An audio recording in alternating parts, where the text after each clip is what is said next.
ఆ సీతారాముల సమక్షంలో మీ అందరి ముందు చెప్తున్నాను, నేను చేసిన తప్పుని క్షమించు మీనాక్షి.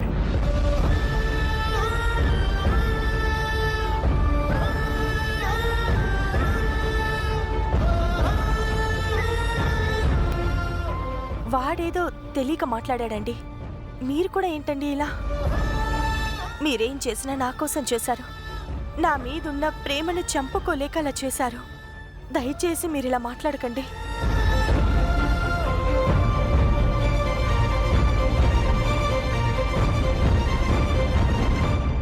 నా గురించి తప్ప మీరు ఏ రోజు పరాయి ఆడదాని గురించి ఆలోచించలేదు.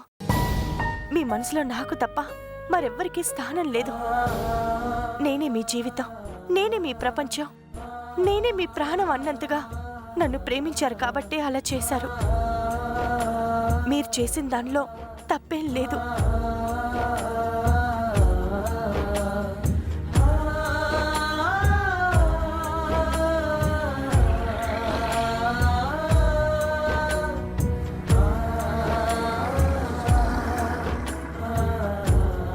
ఏ మగాడికైనా తను సంతోషంగా ఉండాలి, తను అనుకున్నది జరగాలి, తను కోరుకున్నది పొందాలి అనే స్వార్థం ఉంటుంది.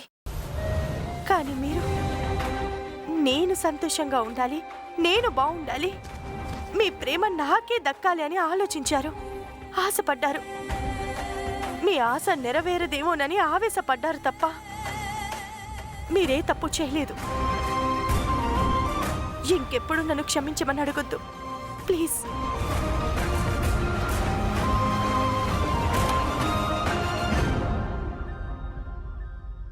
చూడు జే, చిన్నవాడివి కాబట్టి నీకేం తెలియక అలా మాట్లాడావు. ఆ శ్రీరాముడు సీతను అనుమానించింది సీత మీద కోపంతో కాదు బాబు. పతిభక్తి అంటే ఏంటో, సీత ఎంత గొప్ప పతివ్రతో లోకానికి తెలియడం కోసం అలా చేశాడు.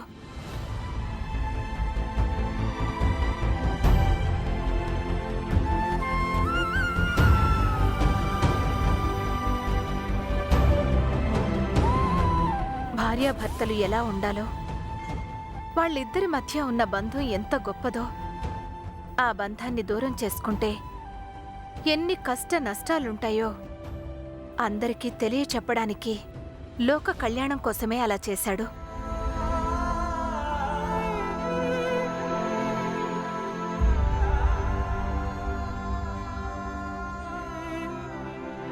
ఆ శ్రీరాముడు ఏం చేసినా జనహితం కోసం చేశాడు కాబట్టే పురాణ పురుషుడయ్యాడు. అందుకే అందరూ ఆ పుణ్య దంపతుల కళ్యాణాన్ని జరిపిస్తూ ధన్యజీవులవుతున్నారు బాబు.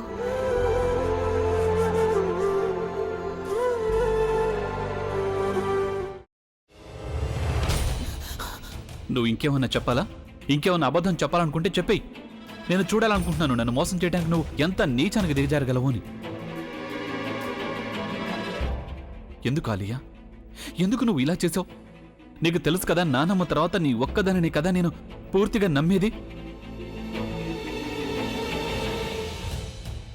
ఏమన్నావు నువ్వు? ఈ మధ్య అన్నిటినీ మర్చిపోతున్నావా? అది చాలు. వాటిలో ఉన్న శక్తి విషయాన్ని గ్రహించి మనకు వివరిస్తాయి.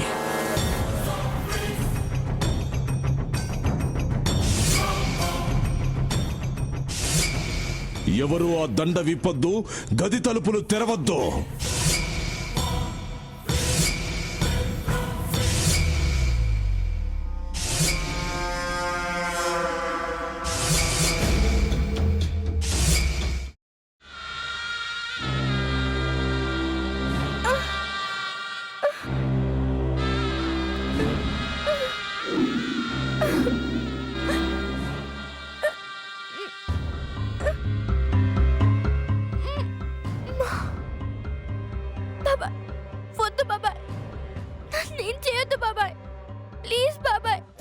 నీకు నిజం తెలిసినప్పుడే నా ఆలోచనలో నువ్వు చచ్చిపోయావు.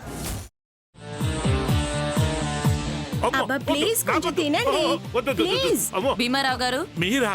ఇగో మీరా కాదు సక్కుబాయ్. అవును మీ పనామే లేచిపోయిందని చెప్పి కంప్లైంట్ ఇచ్చినావు కదా.